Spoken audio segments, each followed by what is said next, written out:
Hello guys, कैसे हो आप सब। तो आज के मेरे न्यू वीडियो में आप सभी का स्वागत है। और मैंने लास्ट में कई दिनों के बाद ये न्यू वीडियो बनाई है, क्योंकि मैं जो कंसिस्टेंसी से वीडियो नहीं बना पा रहा था, क्योंकि मेरे मिड आ गए थे और मेरी मिड की एग्ज़ाम की प्रिपरेशन में मैं वीडियो बनाना रह गया था। तो मैंने जब लास्ट में वाइल लूप को जहाँ से छोड़ा था, कि मैंने कहा था कि मैं नेक्स्ट वीडियो में कवर करूँगा, तो आज हम वाइल लूप को पढ़ेंगे और फॉर लूप को भी पढ़ेंगे। तो लेट्स स्टार्ट विथ मी।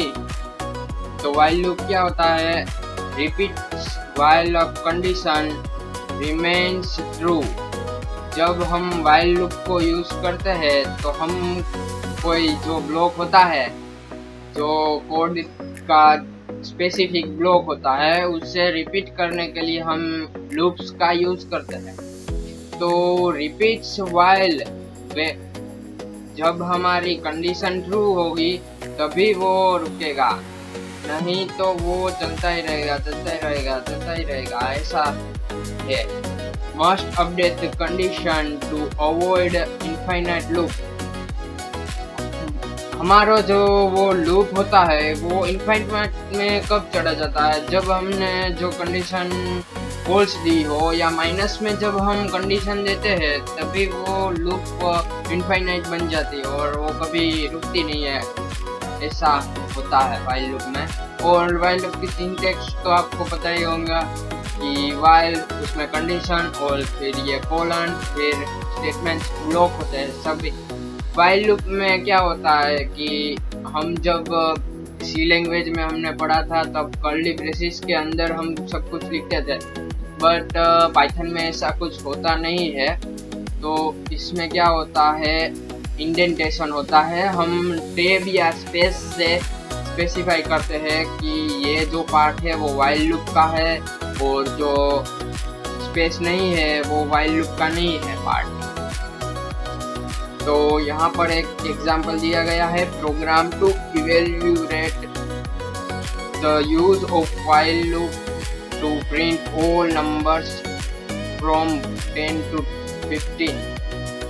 तो यहाँ पर आई लिया गया है वेरिएबल, उसमें 10 को स्टोर किया गया है। फिर वाइल लूप में हमने क्या कंडीशन दी है, आई लेस देन और इक्वल टू 15, मतलब जो आई है वो 15 से छोटा या उसके इक्वल है तभी वो इसमें एंटर होगा।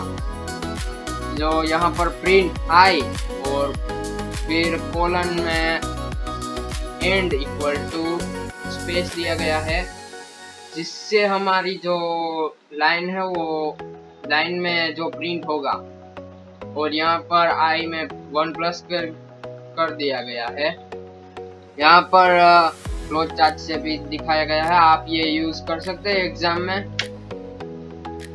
फॉर लूप, तो फॉर लूप तो आपने पढ़ी होगी सी लैंग्वेज में, और ये फॉर लूप है वो थोड़ी सी अटपटी है। इसमें user used to iterate over sequence। For loop sequential जो टाइप होती है उसके साथ वर्क करता है। और यहाँ पर जो लिख दिया गया लिस्ट, स्ट्रिंग, रेंज, तो ये सब के साथ ये फॉर लूप यूज होती है। हम यहाँ पर वेरिएबल देते हैं, फिर इन, ये इन है वो मेंबरशिप ऑपरेटर।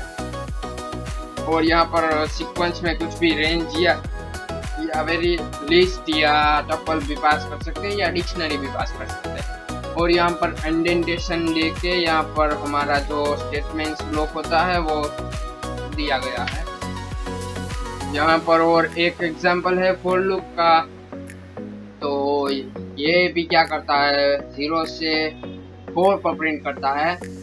तो यहाँ पर वेरिएबल आई है और उसमें मेंबरशिप ऑपरेटर इन, रेंज में क्या दिया गया है 5। तो ये जो 5 है वो 0 से लेकर 4 तक ही जाएगा। यहाँ पर जो दिया गया है उससे माइनस करके हम जो देते हैं उसकी वैल्यू प्रिंट होती है। रेंज फंक्शन, तो रेंज फंक्शन कैसे काम करता है? Generates sequence of numbers, sequence of numbers की सीक्वेंस होती है फ्रॉम स्टॉप। यहाँ पर एग्जांपल दिया गया है कि हम जो हमने पहला फॉर लूप में दिखाया गया था वो ये वाला था, और फिर यहाँ पर स्टार्ट से स्टॉप की रेंज दे सकते हैं, यहाँ पर स्टार्ट से स्टॉप, और यहाँ पर तीसरा स्टेप भी दे सकते हैं। यहाँ पर एग्जांपल दिया गया है फॉर लूप्स के जिसमें रेंज का यूज होता है। यहाँ पर 1 to 13 है, मतलब कि यहाँ पर स्टार्ट होगा 1 से और एंड होगा 29, क्योंकि ये जो 30 है उससे 1 माइनस करके जो वैल्यू आती है वहाँ तक ही लूप होती है। यहाँ पर दिया गया है 1 स्टेप, यानी कि 1 2 3 ऐसा होगा। इसमें 2 से 13, यानी कि ये भी 2 स्टेप में होगा, तो 2 फिर 4 फिर ऐसे आगे चल के ये 28 तक चलेगा। ये जो है वो माइनस में है, हम अपनी लूप को माइनस में भी चला सकते हैं, यानी कि हम उल्टी भी जो लूप होती है वो उल्टी भी चला सकते हैं। और यहाँ पर ये जो हमने आगे पहले देखा था जो एग्जाम्पल, तो यहाँ पर 5 था, यहाँ पर अभी 20 है, और वो 0 से लेकर 90 तक चलेगा। यहाँ पर और एक एग्जांपल दिया गया है रेंज फंक्शन का।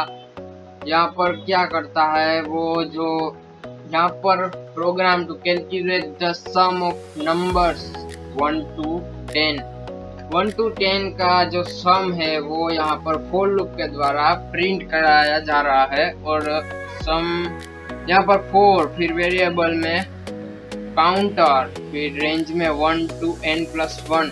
हमको जब यहाँ पर दिया गया है वही नंबर चाहिए, तभी हम यहाँ पर 1 प्लस कर देते हैं, जिससे यह जो नंबर है वो भी काउंट हो जाएगा। तो यहाँ पर सम हो गया, फिर हम ये परसेंटेज डी है वो हमने सी लैंग्वेज में यूज करा था, और ये सी लैंग्वेज का थोड़ा सा फंक्शनलिटी है जो पाइथन में भी यूज होता है। तो यहाँ पर जब हम ये परसेंटेज का यूज करते हैं तब यहाँ पर हम कोलन को, यानी कि जो अल्पविराम है उससे यूज नहीं करते, और डायरेक्ट ये डबल कोट्स को खत्म करके यहाँ पर परसेंटेज में जहाँ पे भी जो वैल्यू चाहिए वो लाइन बाय लाइन लिख देते हैं। तो 1 to 10 का जो सम होता है वो 55 होता है।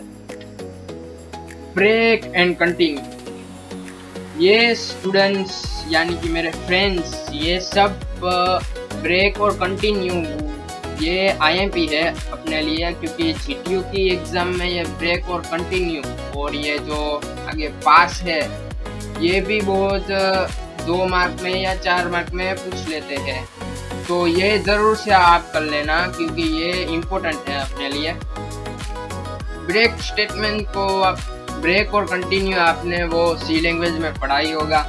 ब्रेक होता है वो अपनी लूप को कंडीशन के द्वारा ब्रेक कर देता है, जो कंडीशन ट्रू होती है वहां से वो ब्रेक हो जाता है। और कंटिन्यू क्या करता है, कंटिन्यू हमारा जो करंट इटरेशन है उसको स्किप कर देता है, और जो आगे की इटरेशन है उसे कंटिन्यू करता है, और ये ब्रेक स्टेटमेंट एग्जिट कर देता है अपनी लूप को कम्प्लीटली। तो यहाँ पर ब्रेक और कंटिन्यू का एग्जांपल दिया गया है। फॉर लूप में हमने रेंज ली है 1 to 6, यानी कि ये 1 to 5 तक चलेगा।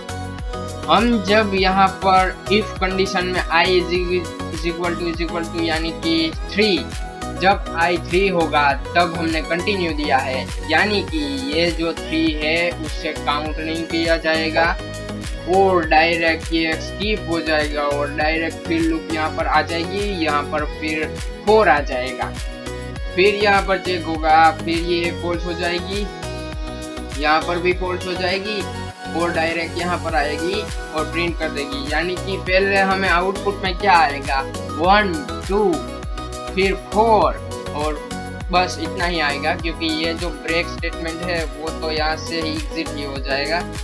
तो इसका आउटपुट नहीं दिया गया है, पर इसका आउटपुट आएगा 1, 2 और 4, पास और रिटर्न।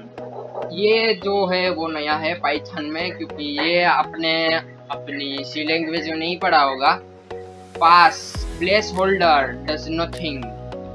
पास क्या करता है, वो जो होता है वो जो कंटिन्यू है उसी की तरह काम करता है, पर जो उसका जो ब्लॉक यहाँ पर Python does not allow empty block, Python में एम्प्टी ब्लॉक नहीं चलता, तो उसकी जगह हम पास को लिख सकते हैं। So if you leave a block empty it give an error, तो वो एरर देगा। तो पास अवॉइड्स द एरर, पास क्या करता है, एरर को अवॉइड करता है।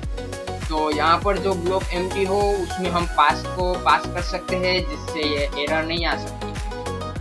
तो return sends a value back from function, ये रिटर्न फंक्शन क्या करता है, हमने सी लैंग्वेज में पढ़ाई होगा, जब हम यूडीएफ को यूज करते हैं तभी हमें रिटर्न वैल्यू चाहिए होती है, जो हम रिटर्न फंक्शन से लेते थे। रिटर्न का एग्जांपल दिया गया है, यहाँ पर डेमो है। ये जो है डीईएफ, ये हमें यूडीएफ में आएगा। यूडीएफ जब मैं पढ़ाऊंगा तभी ये डीईएफ यानी कि डेफिनेशन, पछी यहाँ पर जो फंक्शन होता है वो, फिर यहाँ पर पास लिखा गया है, यानी कि इसमें कुछ नहीं है। जो मैं यहाँ पर एम्प्टी रख दूँ तो यहाँ पर एरर शो हो जाएगी। ये है दूसरी यूडीएफ जिसमें रिटर्न होगा a+b। ये रिटर्न जो फंक्शन है वो ज्यादा से ज्यादा हम यूडीएफ में ही यूज करेंगे। नेस्टेड लूप, नेस्टेड लूप से हम क्या करते हैं, नेस्टेड लूप से हम अपनी ये जो पैटर्न होती है वो बनाते हैं। हमने सी लैंग्वेज में भी कई वो पैटर्न बनाई थी। तो a loop placed within other loop in called as nested loop. Loop के अंदर एक लूप हो उसे हम नेस्टेड लूप कहते हैं। One can place a while within other while, for within other for within while and while within for to construct such nested loop. For is an example to illustrate the use of for loop to grant the following pattern. ये जो one है वो यहाँ पर आना चाहिए था, पर यहाँ पर जो लिखने में थोड़ी गलती हो गई है।